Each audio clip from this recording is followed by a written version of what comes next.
Assalamualaikum warahmatullahi wabarakatuh. Selamat berjumpa kembali Bapak Ibu guru hebat di Indonesia. Saat ini sebagai guru, kita dihadapkan pada kondisi pembelajaran yang tidak pernah terbayang sebelumnya. Pandemi ini mengakibatkan perubahan secara mendadak dalam keseharian kita, secara individu dan masyarakat. Salah satunya di bidang pendidikan. Sehingga belajar dari rumah merupakan sebuah keniscayaan. Untuk itu, maka Bapak Ibu, mari kita sikapi apa dan bagaimana kita harus membelajarkan siswa di masa pandemi ini.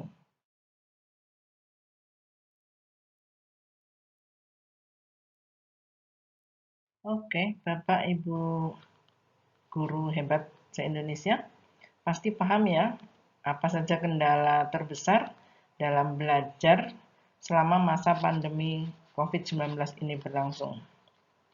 Salah satu kendala terbesar adalah halangan komunikasi yang terjalin antara guru maupun siswa. Memang selama ini kita terbiasa melakukan pembelajaran secara tatap muka. Kita dapat berinteraksi secara langsung dengan siswa, dapat mewujudkan konektivitas antara satu dengan yang lainnya. Ya, saat ini kita tidak bisa melakukan itu. Kita diminta stay at home.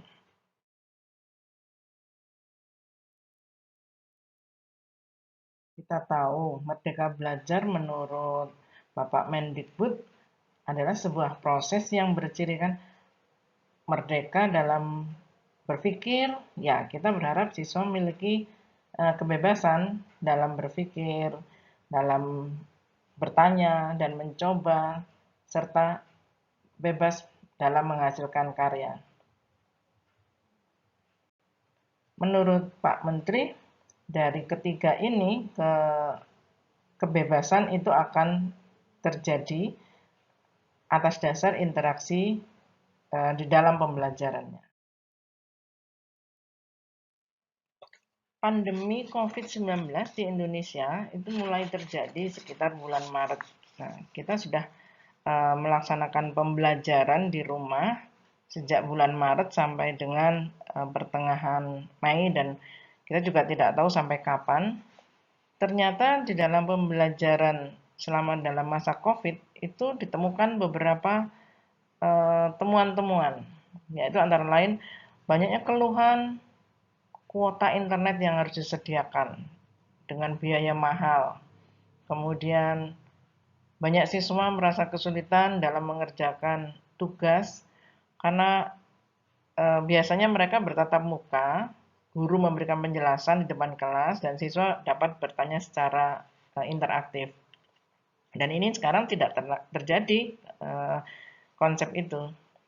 Selanjutnya yang dikeluhkan juga adalah banyaknya tugas yang diberikan oleh setiap guru untuk semua mapel, sehingga membuat siswa merasa kewalahan kepada tugas tersebut.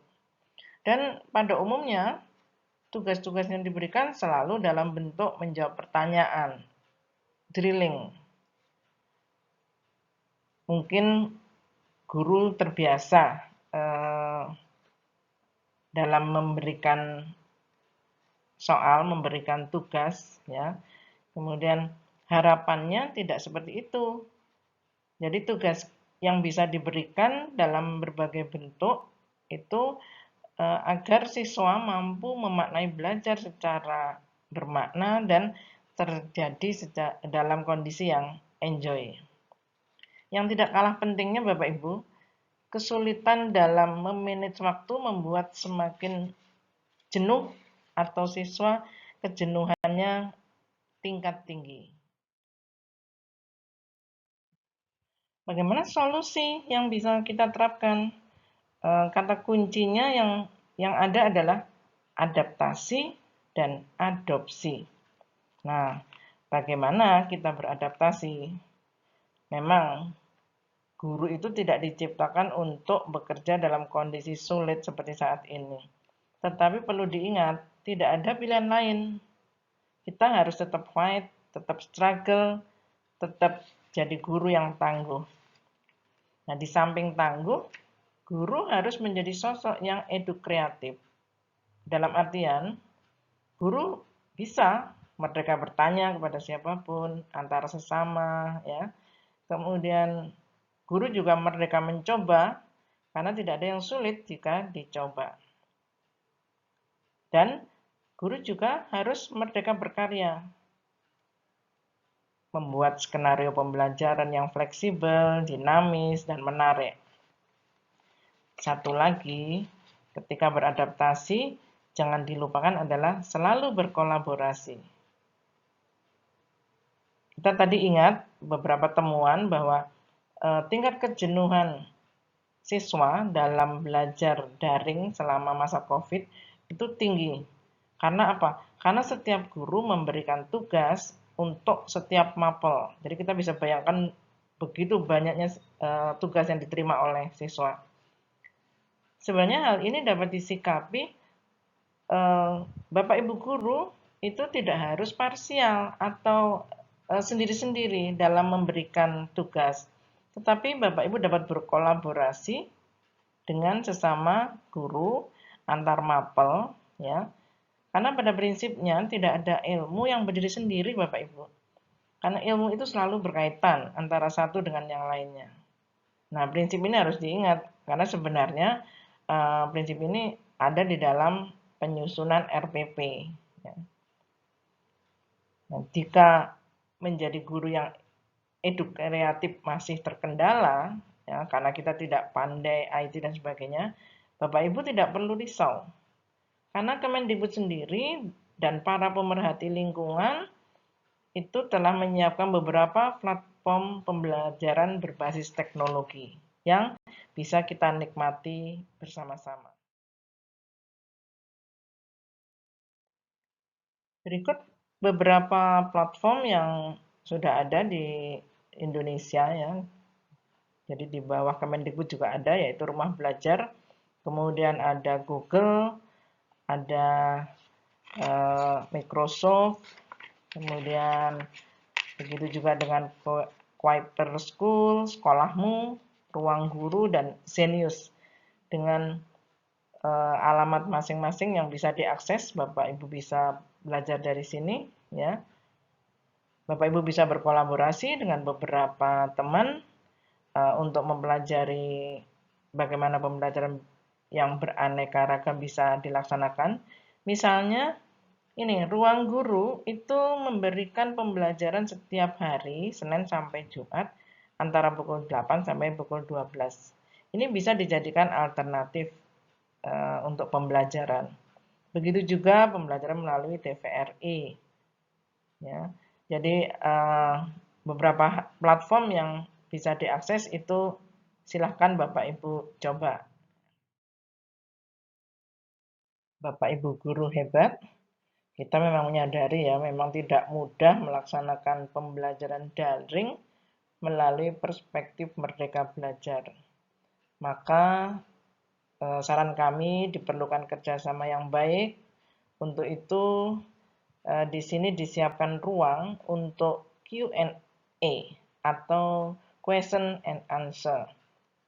Sehingga di sini kita bisa saling berbagi manakala Bapak Ibu memiliki pertanyaan, kemudian memiliki permasalahan, bisa diajukan kepada kelas-kelas yang sudah kita bentuk. Ya. Bapak Ibu, silakan melakukan refleksi diri. Jadi ada dua hal yang ingin kami kumpulkan. Yang pertama adalah bagaimana strategi yang sudah dilakukan dalam pembelajaran secara daring dalam perspektif merdeka belajar. Kemudian, kedua, apakah Bapak Ibu sudah melakukan refleksi bagaimana pembelajaran selama COVID ini ada? Jadi Bapak Ibu melihat kembali, merefleksi kembali apa dan bagaimana pembelajaran itu berlangsung selama masa COVID ini. Oke, Bapak Ibu, kami sangat menunggu Q&A ini berjalan dengan baik, maka silakan Bapak Ibu join di Google Classroom milik Cabang Dinas Pendidikan Probolinggo di alamat berikut. Jadi di sini Bapak Ibu bisa melihat masing-masing sekolah ya. Kemudian bisa join dengan melihat kelas code-nya. Jadi kode yang ada di kelas Bapak Ibu itu masing-masing sekolah sendiri. Jadi bisa masuk lewat sana ya. Berikut untuk beberapa sekolah di kawasan timur, yaitu SMA Python, SMA Beso, SMA Keraksan, dan SMA Maron. Silahkan diperhatikan kode aksesnya. Bapak Ibu juga bisa lihat ini untuk sekolah-sekolah Gading, Sukapura, Kuripan, SMA Negeri 4, dan seterusnya. Ini contoh-contoh untuk akses dalam proses pembelajaran. Demikian Bapak Ibu, bagaimana kita harus belajar dan mengajar di musim pandemi COVID-19 ini. Terima kasih atas perhatiannya. Jangan lupa kami tetap menanti masukan dan refleksi dari Bapak Ibu guru hebat semua. Selamat berkarya. Kita akan jumpa lagi dalam pembinaan selanjutnya. Assalamualaikum warahmatullahi wabarakatuh.